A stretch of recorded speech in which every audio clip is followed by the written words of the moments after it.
Longbows at low tide.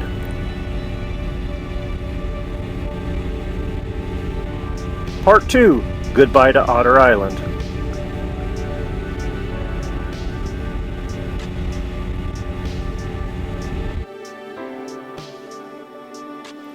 I spent the last year lamenting on being so close to a coastal brown bear that last evening in 2016 and not getting a shot. I decided that I had to return to Otter Island one more time and say goodbye, just in case it worked out that I never hunted that location again. I had spent nearly 3 months of days hunting that area in over 15 years that I have lived in Alaska. My 2017 return trip was planned to Otter Island, and of course Bubba was going to go. Bubba's experience kicking in doors and clearing rooms in Afghanistan prepared him well for a hunt like this, where at any instant a bear may take a disliking to you being in his space and require special attention. The middle name on Bubba's birth certificate may say Edward, but his real middle name is Adventure.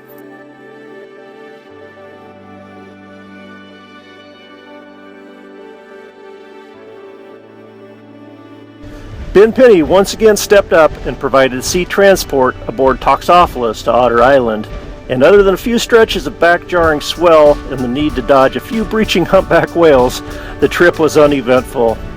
We had an important meeting with a brown bear. Ben's patients could wait an extra day for relief of their toothaches. Bubba and I decided that we were going to eat a bunch of grilled cheese sandwiches on this trip.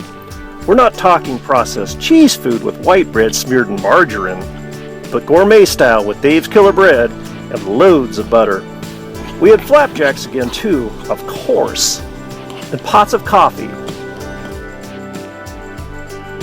Once again, we had a small inflatable boat on this trip that allowed us to cover miles of shoreline and explore all the local bays and to observe wildlife up close at sea level. It didn't take long before Bubba and I spotted the first bear of the trip. The stalk was on.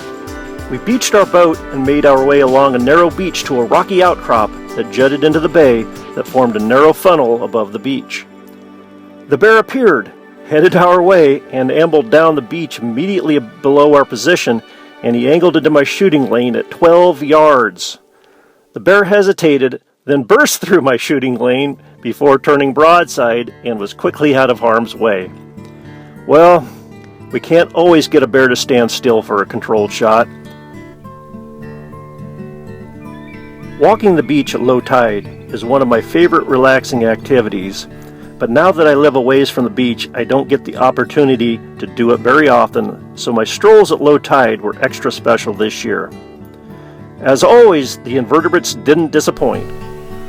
The vertebrates didn't disappoint either, as a lone humpback whale bubble-fed in our little cove under the lens of Bubba's video camera.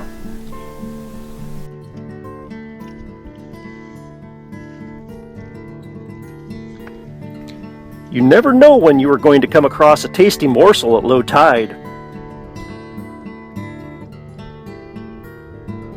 Fish. Scrumptious. Bubba and I attempted stalks on bears over the next several days, but we just couldn't seem to find a bear in the right spot with the wind blowing in a favorable direction. Spring was in the air, and we weren't about to give up trying.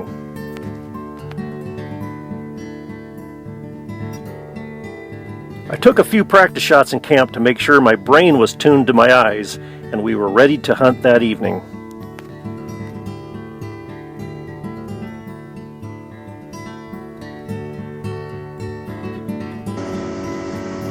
Two evenings earlier, Bubba had spotted 2 bears in a back bay, and we decided to take a closer look and see if one of them was still hanging out in the area.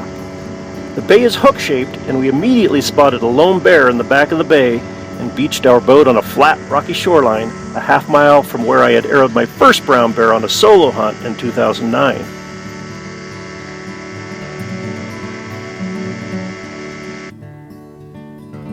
We slipped into the woodline and quickly made our way to a couple hundred yards of the feeding bear. We considered positioning ourselves in one of 3 spots and eventually settled on an ancient storm berm that had since grown up in thick spruce, which afforded us great cover and would allow us to reposition ourselves if the bear fed in a different direction. Bubba goaded me into making our way out to a massive drift log with a huge root ball that we could hide behind, less than 20 yards out from our current position into the tidal flat. The log hadn't moved in years and had a small tree growing out of the root ball. The bear fed to the storm berm and started our way, and it appeared as if he might actually walk right in front of our position. At the last moment, the bear turned and walked further out into the tidal flat alongside the drifted log, passing under 2 yards from where we would have been positioned had Bubba been more convincing. Now, I like to be close, but 6 feet is a little too close, even for me. The bear strolled past the root ball with the tree sprouted from its top. My bowstring became taut, and the wooden shaft flickered and disappeared into the bear's flank. The bear growled and snapped at air, and I ambled into the brush. Unfortunately, Bubba had left the video camera in the boat since it had been raining that evening. "Hey Bubba, you know what AMC stands for?" "Ain't my camera." I wonder if Bubba's brother that he borrowed the camera from would appreciate my humor. Soon, we were trailing a wounded bear into the thick, wet brush.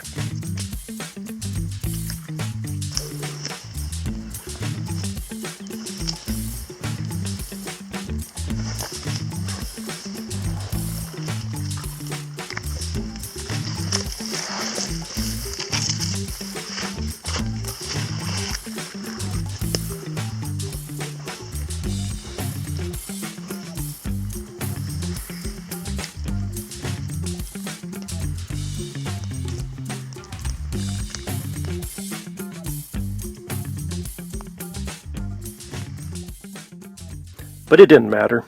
The bear had expired seconds after the shot.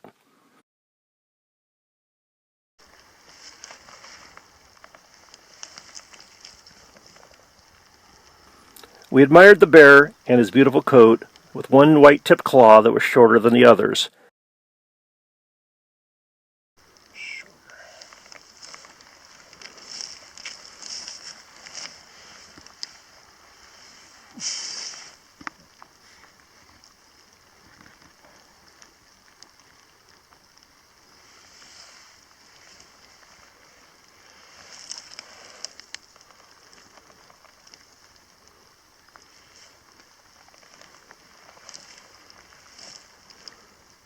And decided since it was late we would return in the morning with skinning knives.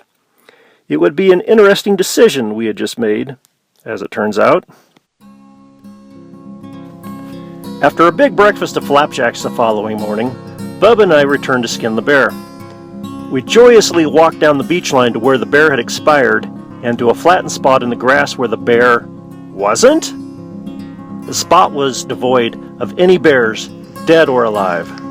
My bear was gone. Bear? Bubba quickly spotted a blood trail leading across the grass flat towards the back wood line. It appeared that we would get to blood trail my bear a second time. Get out here, bear! But what would we find? A mangled bear? An angry bear that had claimed my bear as his first big meal after spending 6 months in a den?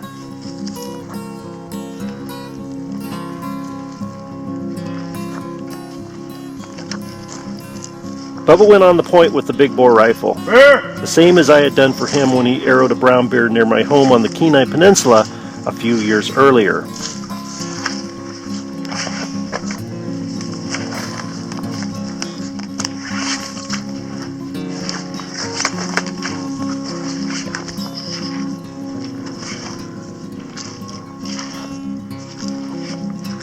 Get on, bear!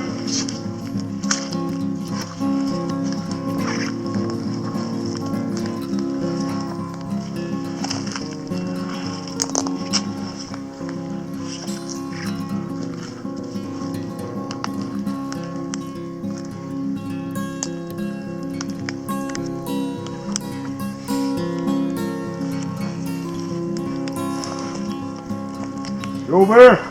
The second bear had drugged my bear just inside the woods and had started to feed on him, but luckily wasn't anywhere close by.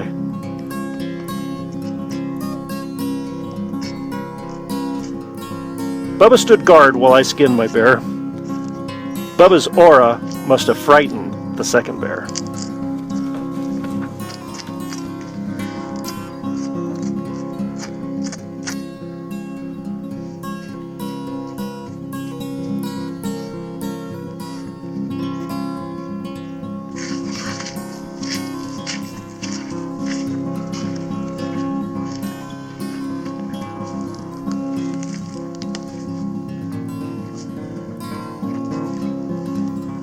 Bubba and I had a couple more days to simply relax and enjoy the beautiful spring weather.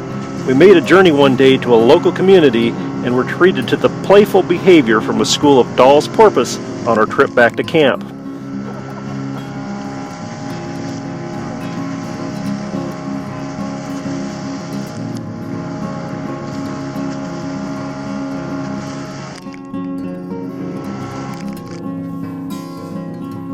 I unstrung my longbow and whispered a silent goodbye to Otter Island as waves gently lapped onto the salt-encrusted beach.